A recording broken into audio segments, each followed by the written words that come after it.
Hello everybody and welcome to Rockin Realities. Thank you so much for tuning in, I really appreciate it. I'm so happy to introduce today's guest, David Reece. Most of you will probably recognize him as the lead singer of bands like Accept and Bonfire. He just released his new solo album in March, which you all definitely should go check it out because it's awesome. But without further ado, here it is, my interview with David Reece. Please enjoy. Hey David, so great to talk. You too. Thank you so much for taking the time. You're welcome. Thank you. So how are you doing? We're dealing with it. It's been a crazy few months, but it seems like it's getting better. Yeah, you currently live in Italy, don't you? Mm-hmm. Are you already allowed to go outside again, or do you still have to stay at home? Yeah, we can go outside. My wife and I, we will, after the interview, we go to rollerblade. We do a lot of outside walking and try to stay fit, Yeah. Keep moving. I see David Bowie on your wall in the back, huh? Yeah, I love David Bowie. Ah, great. Me too. Yeah. There are a lot of posters there. That's cool. Yeah. My first question, how did you get into music in the first place? Like, what made you realize you wanted to do singing for a living? Oh, actually, it's a long story, but I'll try to make it short. When I was in elementary school, I would always watch the choir when I'd walk through the hallway. And one day I tried out and I made it to the choir. It was mostly girls. And in those days, my society, the American boys, would beat you up because it was kind of a feminine thing to do. So they would chase me and beat me up after choir practice. So it got to be where I was frightened to go. And my music teacher, her name was Frau Harnick. And before I had stopped singing, we did a concert together. She played acoustic guitar and I sang Yesterday by McCartney, and the feeling was unbelievable. But then I had the other side with the neighborhood boys, so I stopped. And she came to my house and begged my mother to have me continue because she said I had a talent that I should use. But I didn't want to get my ass kicked, so I quit. But that was the moment that I knew I'd love to sing, because that feeling I still remember that feeling today. It was unbelievable. About 250 people in my school, so it was great. Yeah, it's amazing the feeling when you listen to music or when you can play music yourself that you really love it. It's really amazing. There are two types of musicians. There's a player, the singer, well, actually three: players, singers, and listeners are the third. Because without the three together, it doesn't work. Yeah. You create something, and everybody feels it. Yeah. Yeah. I believe. And when you first started to write songs, what inspired you to write the songs, and do the same things still inspire you today, or did that change over the time? When I first started, I was very inexperienced. You would steal ideas. My favorite bands were Led Zeppelin and UFO, and I tried to emulate those guys, the Judas Priest style. We tried to steal the riffs and make them our own, but they were very similar. But as you get older and you learn, about songwriting, in the old days, after I got my first record deal, they told you, we need a hit song, we need a pop ballad, we need this, we need that. So you kind of follow the rules because you want to stay, relevant, I suppose. But now it's better because I don't have to do that. I can write lyrics about what I'm thinking about, what I see going on in the world. So there's not that pressure to write that hit song like, whoa, whoa, baby, baby, da, da, da. You don't have that formula.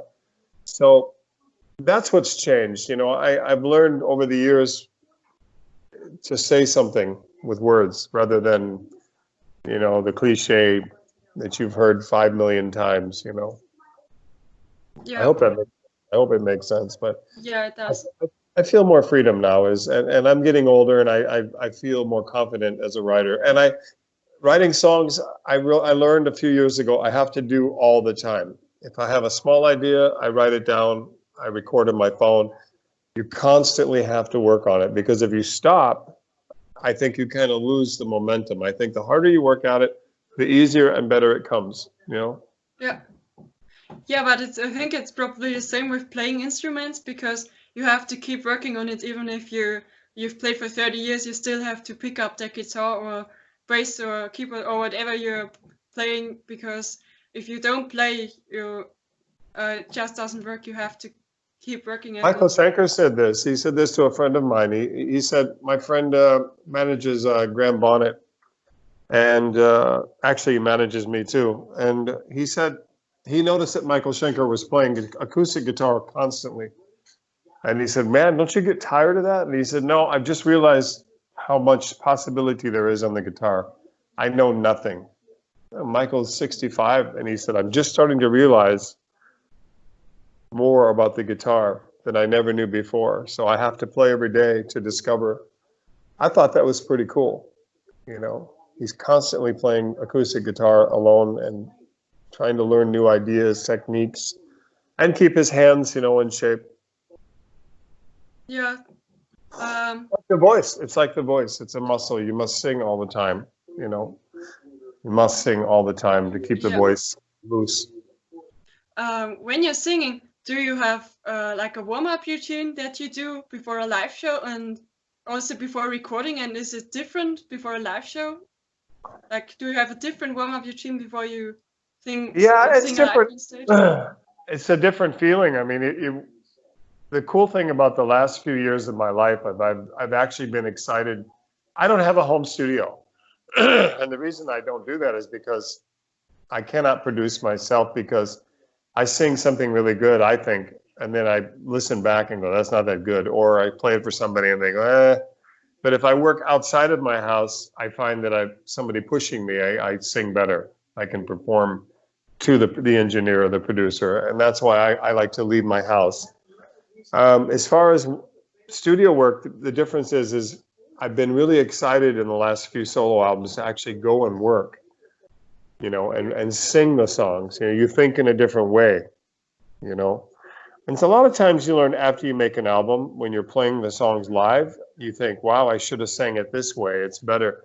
When the old days, you used to play the songs that you wrote live, and then you would go save money and go record, and you gave the songs time to grow. Now you kind of write the songs and go record them because playing live is very limited. The warm-up thing is I sing to the radio when I go, or I'm singing the song on the way to the studio, which is about 30 minutes, 45 minutes. But live, it depends on how many shows I have. If I have like the UDO Steel Factory tour, that was a grueling tour. That was like 28 shows with just a few days off. I would warm up 30 minutes. Matter of fact, the first night I hadn't seen Udo for years, 2010. And we were both in the same bathroom and I was warming up and he said, shut up. I said, I have to do it. He goes, no, you don't. Just go do it. I go, come on. And I went to vocal school. Am I going to warm up? He goes, that's his style, my style. But if you do, say 5, 6 in a row, you kind of check the water when you wake up, middle of the day after you talk a while. You go, I better warm up or I better not sing hard tonight because I have 3 more shows to do. So that's the difference, because you're not sleeping in your own bed. You're driving for hours.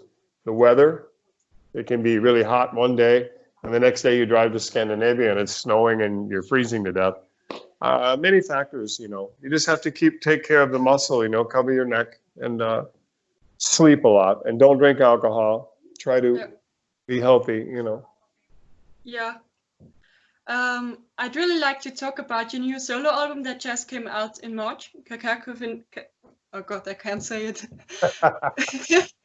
The Company of Souls. Yeah, that's it.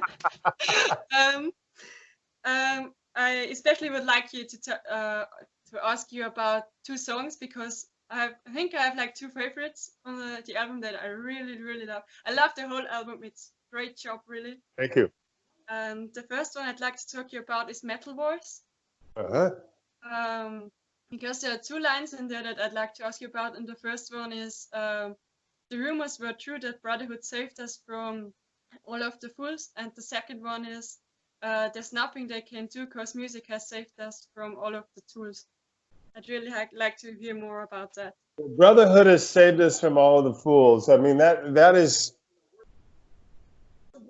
it's, music is a brotherhood. Yeah. Being in a band, I've kind of changed my feeling about democracy. I used to want to be a group of men or women that we're all in this together, but you know, you find certain hierarchy in a band. It's usually the singer and the lead guitar player are the main songwriters. It's never equal, no matter what anybody says. There's always so many dynamics, right? So, but it is a sense like a brotherhood, but I was speaking more about the people, you know, live shows and that unity. That's what that line is. And the other one is about tools. Can you repeat the line? Because my mind just went blank. Music has saved us from all of the tools? Yeah, exactly. Tools in English mean dumbasses, stupid people. Like, and typically that's the managers, the business people. You know, we're not doing it. I've experienced the 80s where you had to write formulaic music to be on the radio. And really, right here, you knew, man, this is horrible. I can't do this. But you did it because it was corporate. And that kind of is an expression of me, you know, to the tools, the guys in charge.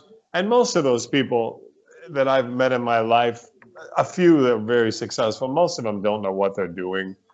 You know, they think they have an idea, and you follow it, and it's always a disaster, you know. But part of that also, too, comes about 5 years ago, or maybe longer, I learned to say no. If I didn't agree with something, I just said, no, I'm not going to do that. And it was amazing when I said that, because when I said, no, I'm not comfortable with that, everybody went, okay, what will it take to make you happy?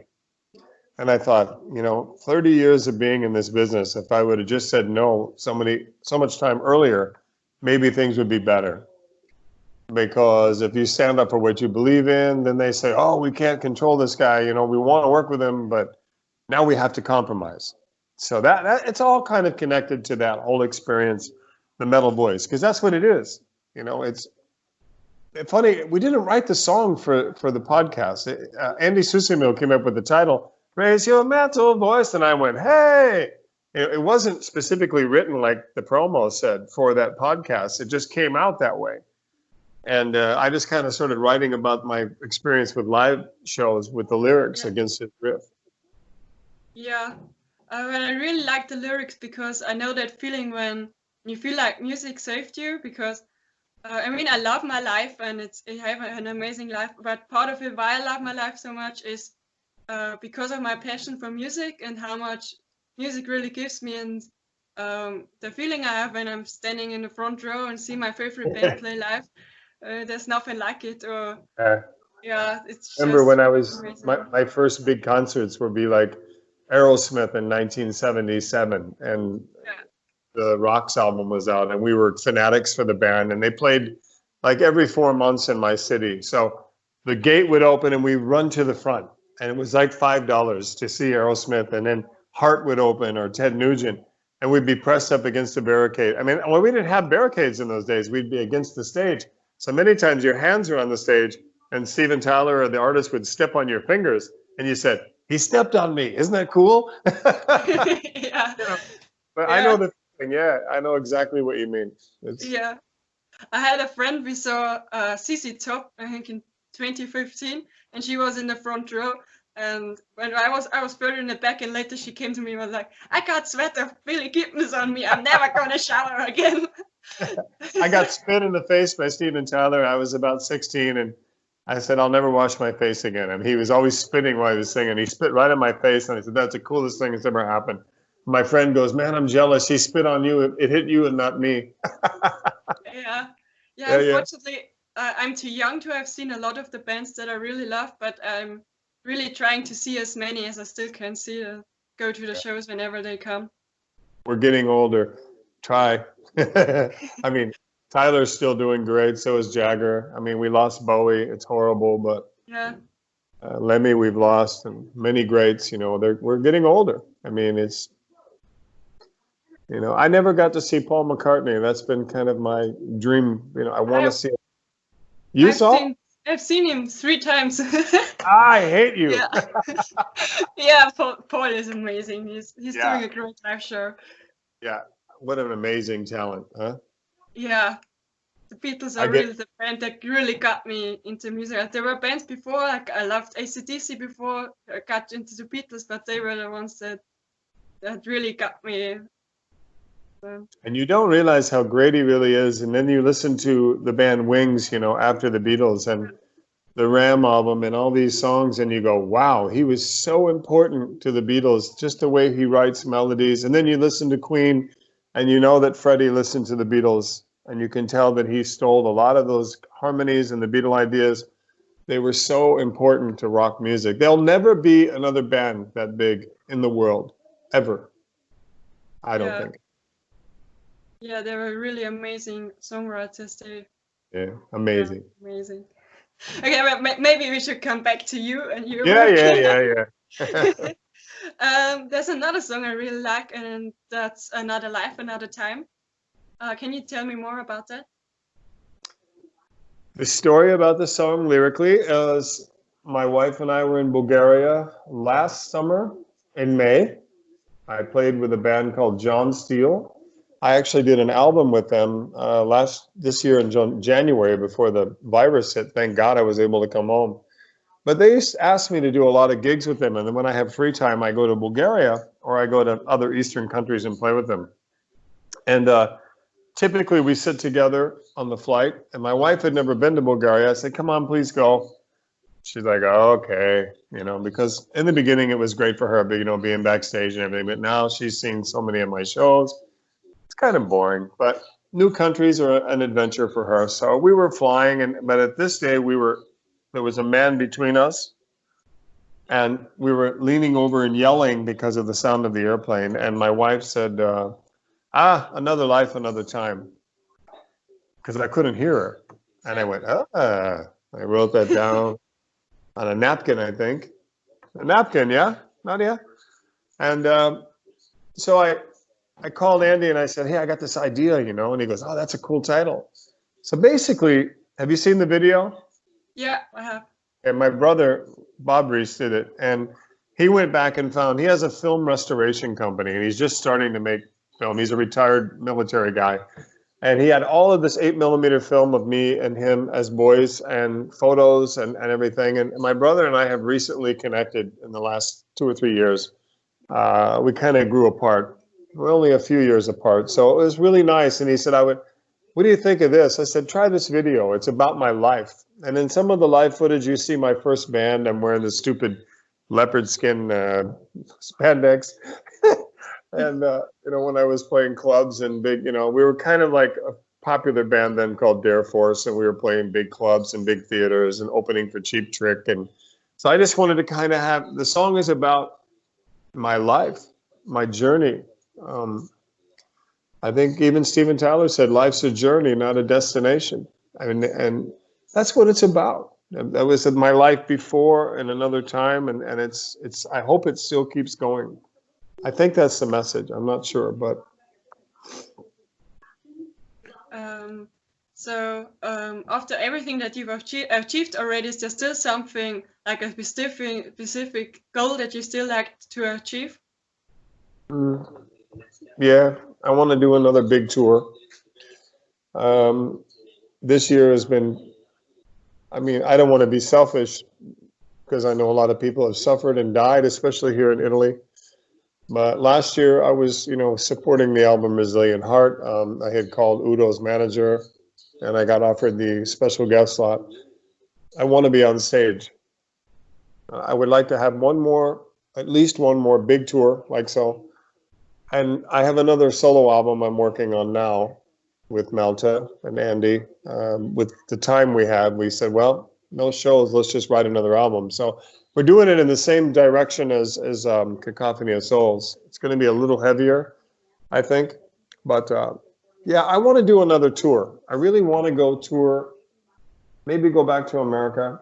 I mean, I haven't played America for a long time. But it's not so good to tour America. I mean, people don't go to shows. Really?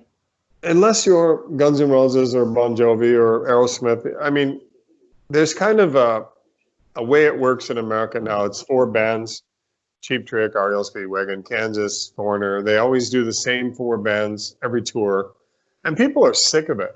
I mean, it's like, I saw that 5 times. They play the same set list. This is boring, you know, come on.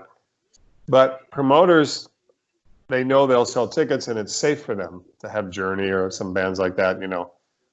But even the clubs are closing there, especially with the pandemic. Many clubs are losing their license and their business. I really would like to go home and tour these songs in front of my old audience, and then back in, you know, in Europe, and just and do a really heavy tour, you know, 200-300 shows next year. I would love that. Yeah. Do you know if the tour dates that have been cancelled for this year that were already planned, are they going to be rescheduled or are they cancelled completely? Nobody's talking. It's the big festivals, yeah. They just move next year, and they're not even sure, because if another wave comes, and they're terrified because insurance, everybody may have to be vaccinated before they can go. Everybody's so scared, you know, that I've tried to rebook my shows, and they say, oh, let's wait another few months to reschedule. But I know a lot of the bands are fighting for whatever opening is available. So I think next year, if it opens, it'll be even more competitive, you know, for bands to get their dates rescheduled, because many bands have lost 40, 50 gigs this year. Yeah. You know, that's not even a real tour. A real tour to me is 150, 250 shows. That's a real tour. Yeah. You know, if you do 25, 30, that's, you know, 5 a month. That's not touring. But I really don't have the answer for that. Everybody says, yeah, call me next month, blah, blah, blah, blah, blah. I've even read that record companies are not signing new bands now. They're frightened to release. Have you heard this? No, I haven't heard about that yet. I know that they think now, because people are home, that record sales are up. But I talked to some people in the industry, excuse me, that are very high level. And they said streaming has done okay, but physical sales have not really boomed like everybody's talking about. So nobody has a job. Yeah. So they can't reach in their pocket and spend 20 to 50 euros for a new CD. So I don't know what's going to happen. It's very sad for me. Very sad. Yeah. I really hope that when live shows are possible again, that fans actually will buy tickets. Because I think some people maybe still will be afraid to go to big stadiums and to really big concerts with a few thousand people. Exactly my point. I mean, the big promoters if they force everybody in the audience to have proof of immunization, how many people will actually go, okay, I'll get my shot and then I'll go see Judas Priest next year? I mean, then they test your temperature, you know, when you walk in the door. It's hot outside anyways. Maybe they say, oh, you're infected, you can't come in. Everybody's really unsure. It's a very strange time. Yeah. We'll see what will happen. I hope it comes back. I miss it really badly. I miss my friends. I miss the people. You know, when you're touring, it's kind of a headache, you know, the stress and everything. And then when you're not there, then you really feel lost. You know, you're like, oh, I miss my friends. Like today I wrote, God, I miss you, and blah, blah, blah. Like you, I was supposed to meet you at Traube. Yeah. Yeah. I was so excited to come to the show, but I think it was canceled like 4 days before or something. It was right at the start of the pandemic, I think. It was horrible, because I remember that when it happened, I know that we were sold the show out. It was going to be full. And the weekend before, they said this virus was really taking off in Italy. Because I was recording in Codogno, which is 30 minutes here in the studio. And the producer has a music school. And then he told me the next day, I can't work today. Something's going on. There's a virus. They told me to close the school. I'm like, huh? And then the bridge to that city from my village was closed. And then I think that was a Saturday. And then on Tuesday, they closed all of North Italy down where I couldn't cross the border. I thought, well, I'll just take the backcountry highways and try. And then they said, if you do that, you get in trouble. And then I was left with no choice. Magical Heart. They said, oh, we're going to play anyways. I said, I don't think so. And then it was horrible. I lost 2 shows that week. Yeah. Yeah, I think at that time, everything in Germany was still open, like the bars were still open and concerts were still allowed. But I think a week or 2 afterwards, everything was locked down. Yeah, and I felt terrible. I spoke with Chrissy, you know, I said, I'm sorry, can we reschedule? She said, no, we'll talk about it later. We're still open, we're gonna have a show. And then they canceled anyways, but I can't leave the country. I mean, Italy was locked down. Yeah. I had no choice. I think, actually, I think the borders are still all closed down around Germany. Because I live pretty near actually to the borders to Czech Republic and not that far away to the border to Austria. And I also have, I think it's like 6 kilometers to Czech Republic. So I know people over there, and a lot of people work in Germany who are from Czech Republic, but none of them can work right now because they're not allowed to come to Germany. So yeah, I mean, it's so much bigger than me wanting to play live. I mean, I know many people in America are suffering, and I hope this stops. Yeah, I hope so too. Another question. You already mentioned the guitarist Andy Susemil, and I know you worked together before. So how did you guys originally meet? I was doing Eat the Heat with Accept, and Andy was in the studio next to me doing Mean Machine with UDO. And those days, and they were not sure about me, and Udo was not sure about Andy. So we really had nobody to hang around with. So we would go to the pub and get drunk and talk about, you know, how horrible it was. We didn't know the situation, and we became friends. So this would be 1987, 1988. And then I went to see a UDO show with him, with Accept.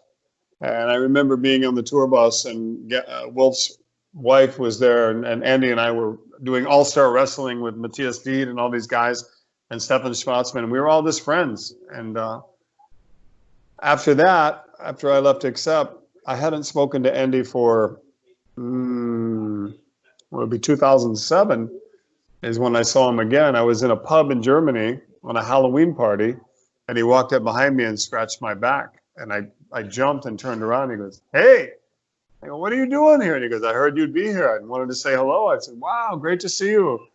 So we decided to do an album again together. And that was Universal Language, my first solo album. And then we did a few other albums besides that. We've been friends for, wow, 32 years, 31 years. We know each other very well. He is probably one of the most underrated, finest guitar players in the world. He is Gary Moore, Michael Schenker, and all these things, but he also is Andy Susemil. And you can tell on the album how great he is. And he produced and mixed the album, and he arranged it. So, I mean, the guy is a brilliant, gifted man. I'm very lucky to work with him. Yeah, I think the two of you really make a great team. The songs you wrote together are really great. We talked about that last night, he and I. He's got a new solo album coming out. He has an EP coming out, a new single's out right now. It's called Burning Man. And then he has an album coming out later in the year. And we talked about Cacophony of Souls, how sad it is that we couldn't go tour, because I had 2 other guitar players last year on the UDO tour, and they left the band. And I had seen Andy on the Udo tour in Stuttgart. And we looked at each other, and I said, I need to be working with you. And he goes, yeah, me too. So conveniently, when those guys left, I called Andy. I said, hey, I have 8 shows left this year. You want to do it? He said, absolutely. So while we were doing that, we wrote Metal Voice and Blood in Our Hands, and we started playing it live. And it really worked. People go, wow, is that the new direction? I go, yeah, that's where we're going. And people are like, great. So that's how that started, and we did all the vocals. I think end of August, September for that album last year at his house, at his home studio. But yeah, I'm very lucky. He's very talented man. Yeah. Okay, so when people want to stay up to date with what you're doing and what news are coming out, what's the best way to get in touch with you and to stay up to date? David Reece Official on Facebook and davidreeceofficial.info. I have a website, and anybody that's purchased the album or has cool photos of us together, I have a lot of different little places. If you've seen the site, one is my rock and roll family, where I post people who bought the album or from the old days, and then I have the future it rocks, the past it rolls. I have a lot of old accept photos there. If you go to that website, davidreeceofficial.info, you can see that stuff. And if, like I said, if you have the album, the new album, or Resilient Heart, or anything in my past, send me a photo on Facebook, and I'd love to post it on there because I like to keep current with that stuff. Yeah. Okay. Thank you so much again for taking your time and for answering all my questions. It was a pleasure, and it's so great to talk to you. You too. I'm sorry. I heard you had to drive a long way. Matt told me that you were driving maybe 100 miles or something to come see us play. I don't know. I think it's like a 4-hour drive or something. Yeah, he said, "Oh my God, this is horrible. Lily's driving. She's on the guest list. This is horrible. She wants to interview you." But finally, we get to meet. Yeah, we will. Someday we will. When the new 2 dates are out, when we're allowed to go to shows again, I will definitely be there. And I played a lot of shows in the Czech Republic in my life, and I actually do pretty well there. So I really want to go back to Czech Republic. So maybe that would be easier for you. Yeah, so, maybe. Yeah. We will see when the 2 dates are out. I'll just pick the show that's easiest for me. I hope so. Okay. Well, have a great day. You all. Enjoy going rollerblading with your wife. I will. I can't wait. I just had them repaired. I had new wheels put on. She went to pick them up, so I'm gonna go break my neck now. And when your interview is ready, can you please share on my website, David Reece Official? Sure. I would love to share it and put it on my website and on David Reece Official Facebook. I like to share it. Sure. Yeah, I'll put it up on YouTube. Perfect. And I can send you a LinkedIn. Perfect. Awesome. Yes. Vielen Dank, Lily. Thank you so much. Bye-bye. Cheers. Bye. Bye-bye.